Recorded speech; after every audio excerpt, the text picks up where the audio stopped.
Hello, this is Professor Datta. I thought I'll prepare a short video showing you the structure of the Blackboard course site for BMGT633.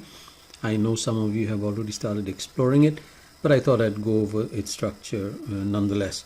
So this is the course website now, site on Blackboard rather, and the most important link for you is the one which says course content. So if you click on it, you'll get all the relevant different pieces of information.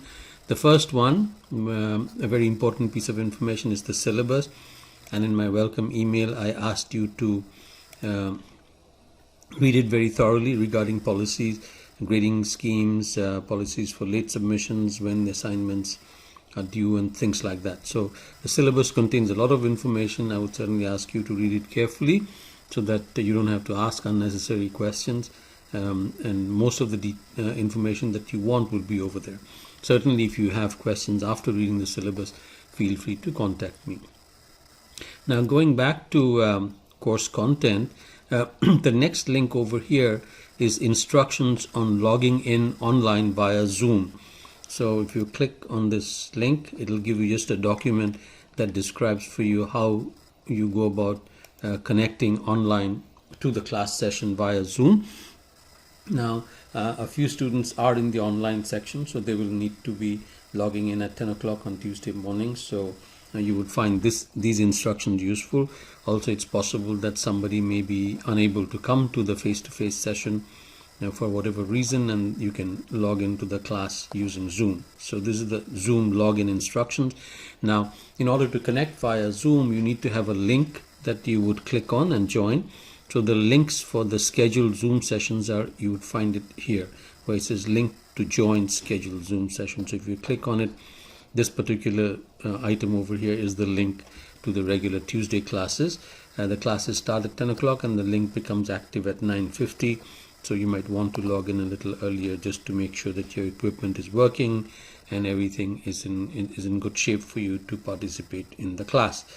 Now, the second link, which says also Zoom, it says links to view recorded Zoom sessions. So all Zoom sessions will be recorded, and you can always go back and review what was covered in that class, in that Zoom session.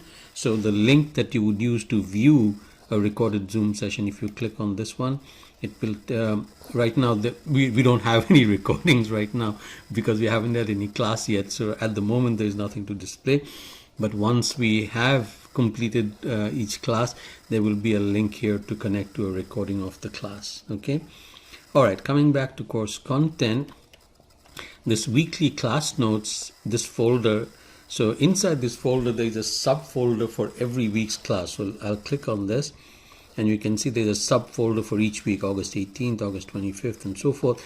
Inside each subfolder you will get material for that particular week. So sometimes it's a spreadsheet, sometimes it's a PowerPoint. So different kinds of content that you will need for the class, for that particular class. And also, as I work problems in class, at the end of class, I just post those notes over here.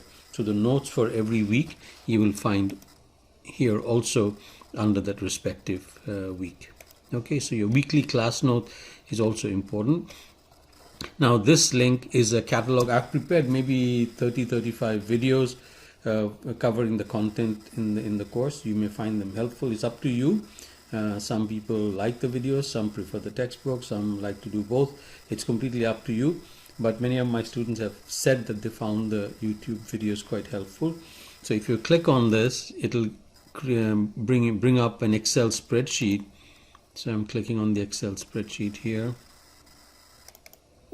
And that has links to all the videos that I have created. So you can see I have listed not only the videos but the week for which they are relevant. So you can take a look at those at your convenience. Okay, coming back to other parts of course content. Once I finish grading your any particular assignment, you will find the solutions. Right now there should be nothing there. We haven't graded any assignments yet. But once I finish grading assignments, after each assignment is finished grading, I will be posting solutions, and you can see what the solutions ought to be, the correct solution, and you can compare them to what you did for your assignment as well. Okay. And then there is a list of practice problems. So for every chapter that we are covering, I've created a short list of problems and I've posted the solutions. These are the solutions to every problem in the book. So the more problems you try out, the better. So you can try out different problems and check your answers against these posted solutions from the book. This link where it says Excel data files, this will take you to a zipped file that contains all the spreadsheets that are there in the textbook, and from it we will be extracting a few for each week's class. So I've asked you in my welcome email, I've asked you to unzip this data file and keep all the Excel files available for our use. We'll pick and choose what we need. Now there is a frequently asked questions list. I get questions like, what will the exam be like? Can I use an older version of the textbook and so forth? Just read this FAQ. It has answers to the most common questions that I tend to encounter. And the second last link is, I've given you two examples of one which I consider a nicely prepared, nicely formatted homework solution that has somebody submitted, and another one which is a poor structure, poor formatting. I want you to have some idea of what I'm expecting, so that I don't get sloppy work that is submitted and you don't lose points unnecessarily. Okay, so do take a look at what I consider to be a good formatting and organization for your assignments. And the last link is just the instructor bio. You're welcome to look at, read a little bit about my own background that I'm bringing to the course. So these are all the different elements of course content, and this will be by far be the most important link. Now these assignment links, right now it's empty, but as we come into each week, there will be assignments posted for each week, and you will also work on those assignments and upload them here as well. Okay, so there'll be two types of assignments. One type of assignments which is just really worth 1 point. You will do practice problems in class by yourself, so to reinforce the topic that we are covering in class. And the other type of assignment that you will do is graded assignments for homework. There are no group assignments. All assignments are individual. Okay, now if you want to send me email, you can send me from Tools, or you can send me from your GMU email. Of course, all email communication should use your Gmail, your GMU email address only, nothing else. No other email addresses should be used for privacy reasons.